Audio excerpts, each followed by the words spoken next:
पक्षी पुर जंगल में टूनी चिड़िया अपनी बेटी के साथ रहती थी। कुछ ही दिन पहले टूनी के पति की मृत्यु हुई थी। टूनी की सास ने उसको और उसकी बेटी को घर से बाहर निकाल दिया। जंगल में गर्मी का मौसम तेजी से आ रहा था। टूनी बहुत परेशान थी। एक दिन, टूनी, तुम क्या करोगी? तुम्हारी सास ने तो तुम्हें घर से निकाल दिया। अब तुम कहाँ पर रहोगी? इस साल तो गर्मी भी बहुत पड़ेगी। इसी बात की तो समझ नहीं आ रही। पिछली बार तो टूना ने लकड़ी का घर बनाया था, मगर वो घर तो तेज और गर्म हवाओं से टूट गया था और मेरे 2 बच्चे भी गर्मी से मर गए थे। तभी वहाँ पर सूरज चाचा आते हैं। नन्हे पक्षियों, इस साल गर्मी बहुत ज़्यादा होगी। तुम सभी जल्दी से अपने लिए ठंडे घरों का इंतज़ाम कर लो। लो, कर लो बात। अब क्या होगा? टूनी, तुम कहाँ रहोगी फिर? कालू, मैं तो सीधी बात कर रही हूँ। मैं तो अपने मैके चली जाऊंगी। मेरे भाइयों के घर में एसी लगे हैं। मैं तो वहाँ जाकर सुकून से रहूंगी। तुम अपना देख लो। तो फिर ठीक है, अपने भाइयों के घर ही रहना। वहाँ से वापस आने की ज़रूरत नहीं। अच्छा, तुम तो गुस्सा ही कर गए। मैं तो मजाक कर रही थी। मैं मशवरा दूँ? क्यों ना हम नदी किनारे घर बना लें। इससे जब भी हमें गर्मी लगेगी, हम नदी में नहा लिया करेंगे। नहीं सोमी बहन, पिछली बार भी नदी का पानी बहुत कम रह गया था। सिर्फ हमारे पीने के ही काम मुश्किल से आया था। और इस बार तो सूरज चाचा ने कहा है कि गर्मी और ज़्यादा पड़ेगी और मेरे ख्याल से तो हमें अपने पीने के लिए भी पानी जमा कर लेना चाहिए। हाँ, टूनी बिल्कुल ठीक कह रही है और हमें जो भी करना है जल्दी करना है। फिर सब अपने घरों को चले जाते हैं। अगले दिन कालू सभी पक्षियों को इकट्ठा करता है। मैं साथ के जंगल गया था। वहाँ पर मैंने मिट्टी के घर बने देखे। मैंने वहाँ के पक्षियों से पूछा तो उन्होंने बताया कि मिट्टी के घर उनको गर्मी में ठंडा और सर्दी में गर्म रखते हैं। लेकिन कालू भाई, मिट्टी के घर तो बारिश में बह जाएंगे। नहीं टूनी, हम मिट्टी और लकड़ी दोनों को मिलाकर घर बनाएंगे। इससे हमारे घर टूटेंगे नहीं। बस अब तुम सब लोग जल्दी से घर बनाने की तैयारी करो। मैं नदी के पास से होकर आया हूँ। वहाँ पर काफी ज्यादा मिट्टी है और लकड़ियाँ भी हैं। हम वही ले आते हैं। ठीक है कालू भाई। फिर कुछ ही दिनों में थोड़ी थोड़ी मिट्टी लेकर वो सभी पक्षी आ जाते हैं और अपना घर बनाना शुरू कर देते हैं। लेकिन टूनी को तो घर बनाना ही नहीं आता था। वो परेशान खड़ी थी। मम्मा, हम अपना घर क्यों नहीं बना रहे? मुझे घर बनाना नहीं आता। पहले तो तुम्हारे पापा ही घर बनाते थे। मुझे कभी घर बनाने की नौबत ही नहीं आई। टूनी को परेशान देखकर कालू उसके पास आता है। क्या बात है टूनी, तुम परेशान लग रही हो? वो बात कुछ यूँ है कालू भाई, मुझे घर बनाना नहीं आता। पहले तो टूना ही घर बनाया करते थे।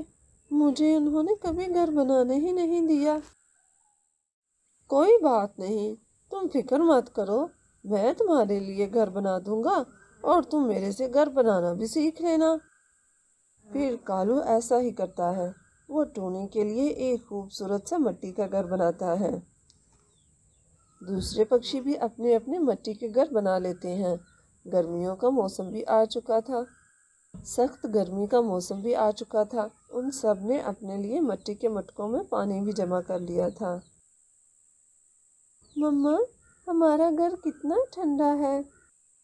हाँ मेरी बेटी, मिट्टी के घर ठंडे ही होते हैं। और देखो, हमने मिट्टी के बर्तनों में जो पानी रखा है वो भी तो ठंडा है।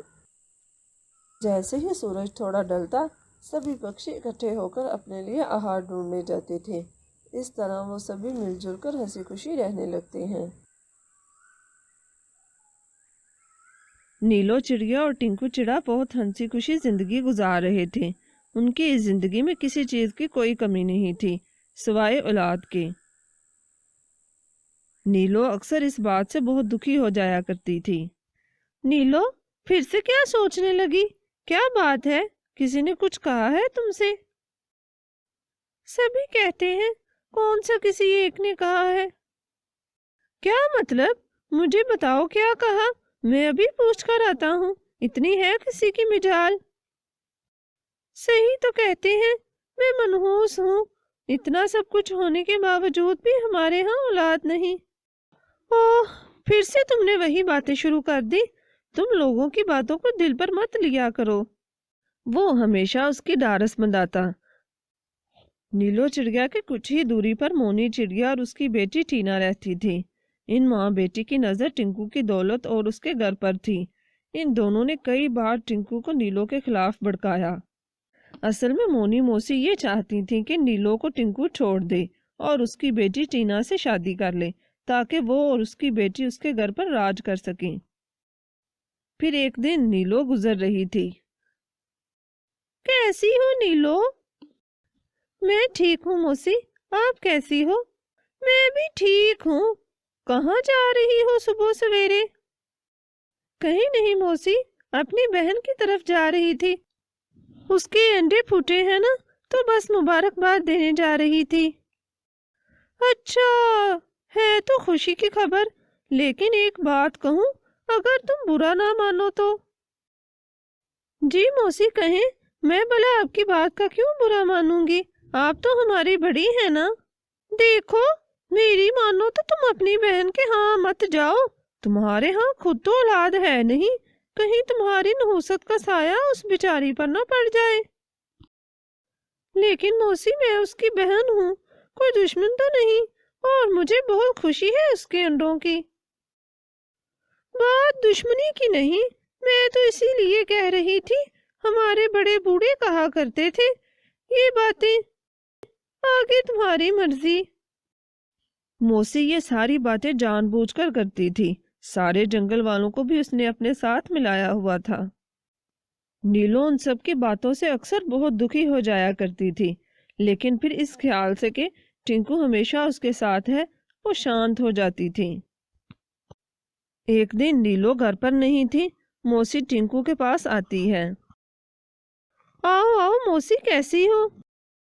मौसी ठंडी सांस भरकर कहती है, हाँ, मैं तो ठीक हूँ, पर तुम्हें देखकर बहुत दिल कुड़ता है मेरा। इतना बड़ा घर है, लेकिन कितना सूना है। इस जंगल में सबसे खुशहाल पक्षी हो तुम, पर देखो किस्मत को कैसा दीमक लगा है। दीमक कैसा मौसी? कोई बात नहीं, जब ऊपर वाले की मर्जी होगी तब वो दे देगा। वो बात तो है, पर कब तक तुम यूं ही अकेले जिंदगी गुजारोगे? औलाद तो बुढ़ापे का सहारा होती है, सारी जिंदगी जवान तो नहीं रहोगे ना। तो क्या करूं फिर मैं? मेरे बस में तो कुछ नहीं है। क्यों नहीं है? तुम नीलो को छोड़ो और दूसरी शादी कर लो। नहीं नहीं मौसी, तुमने ये सोच भी कैसे लिया? ऐसा नहीं हो सकता। मैंने नीलो से उम्र भर जीवन साथ बिताने का वादा किया है। मैं ऐसा कभी नहीं करूंगा, और तुम भी आइंदा ऐसी बात न करना मुझसे। खैर, तुम्हारी मर्जी, देखते हैं कितने दिन तुम ये वादा निभाते हो। अब तो आसपास के पक्षी भी तुम्हारी आंखें बंद होने का इंतजार कर रहे हैं। जैसे ही तुम्हारी आंखें बंद हुई, वो इस घर पर कब्जा कर लेंगे। ऐसे ही कब्जा कर लेंगे? ये मेरा घर है और हमेशा मेरा ही रहेगा। बुरा मत मानना, जिसका कोई वारिस और सहारा ना हो, उस पर हर कोई कब्जा करना चाहता है। जब वक्त आएगा तब देखी जाएगी। तुम जाओ अब यहाँ से। नीलो ये सारी बातें सुन रही थी। उसे टिंकू का जवाब सुनकर बहुत इत्मीनान हुआ। वो खुद को बहुत खुशकिस्मत समझती थी कि जो उसे टिंकू का साथ मिला। उधर मौसी जब घर आती है, कहाँ थी माँ? टिंकू की तरफ गई थी, उस बुद्धू को समझा रही थी। छोड़ भी दो माँ, वहां तुम्हारी दाल नहीं गलनी। ऐसे ही छोड़ दूं? घर देखा है, उसका हर चीज मौजूद है, खाना पीना आरामो राइश, और तेरे ही भले के लिए कर रही हूँ। तू ही तो राज करेगी वहां। हाँ माँ, कह तो तुम ठीक रही हो। यहाँ तो सारा दिन दाना तलाश कर करके कमर टूट जाती है, और देखो उस नीलो को कैसे आराम करती है। اور سارا دن جنگل میں سیر سپاٹے کرتی رہتی ہے۔ میں سوچ رہی تھی یہ کام مجھے اکیلے سے نہیں ہو پائے گا، کالو کو ہی ساتھ ملا لیتی ہوں۔ لالچی ہے، تھوڑے اناج کا لالچ دوں گی تو ساتھ مل جائے گا، ٹنکو سے اس کی کافی بنتی ہے، تھوڑے کان وہ بھر دے گا اور ہمارا کام آسان ہو جائے گا۔ ٹھیک ہے ماں، پھر جلدی کرو نا۔ اچھا میں پھر اب جاتی ہوں کالو کی طرف۔ موسی کالو کے پاس جاتی ہے اور اس سے سارا پلان سمجھاتی ہے۔ منظور ہے تو بتا دو ابھی سے، سال بھر کا جو اناج ٹنکو کے کھیت سے آئے گا آدھا تمہارا آدھا ہمارا۔ کچھ دیر سوچنے کے بعد کالو کہتا ہے ٹھیک ہے، مجھے منظور ہے۔ تو پھر ٹھیک ہے، جلدی سے کام پر لگ جاؤ۔ اگلے دن کالو ٹنکو کو کہتا ہے ٹنکو، میری باتوں کو غلط مت سمجھنا، میں تمہارا دوست ہوں، دشمن نہیں، تمہارے بھلے کے لیے ہی کچھ کہوں گا۔ کہو کالو، میں جانتا ہوں تم میرے بہت اچھے دوست ہو، کیا کہنا چاہتے ہو؟ ٹنکو، تم دوسری شادی کر لو۔ کالو، تم بھی دوسروں کی طرح؟ مجھے اوپر والے پر پورا یقین ہے، اگر میری قسمت میں اولاد ہوئی تو وہ نیلو سے ہی ہو جائے گی، اور میرے اس فیصلے سے اس پر کیا بیتے گی جانتے ہو نا تم؟ وہ تو جانتا ہوں، لیکن تم کون سا نیلو بابی کو چھوڑ دو گے؟ میں تو بس دوسری شادی کا کہہ رہا ہوں، اور دیکھو 5 سال ہو گئے ہیں، اگر اولاد ہونی ہوتی تو اب تک ہو چکی ہوتی۔ تم نے اتنا ساتھ دیا ہے ان کا، مجھے پورا یقین ہے وہ تمہاری بات کو ضرور سمجھیں گی۔ تم ایک بار بات تو کرو۔ میں سوچوں گا، لیکن ابھی نیلو کو اس بارے میں کچھ نہیں بتاؤں گا۔ ٹھیک ہے، پہلے تم سوچ لو۔ ٹنکو گھر آ کر خاموشی سے سو جاتا ہے، نیلو سے بھی کوئی بات نہیں کرتا، وہ کافی پریشان ہوتی ہے۔ اگلے دن کالو کا جادو کام کر ہی جاتا ہے، ٹنکو دوسری شادی کے لیے تیار ہو جاتا ہے، لیکن اب مسئلہ یہ تھا کہ دوسری شادی کی کس سے جائے۔ اس میں پریشانی کی کیا بات ہے، موسی ہے نا، اس کی بیٹی ٹینا۔ اصل میں موسی نے مجھ سے کہا تھا کہ ساتھ کے جنگل میں ٹینا کے لیے کوئی اچھا سا رشتہ دیکھوں، لیکن اب اگر تم تیار ہو تو تم سے بہتر رشتہ کہاں ملے گا؟ ٹھیک ہے، تو موسی سے بات کر لو، مگر ایک شرط ہے میری۔ کیا شرط؟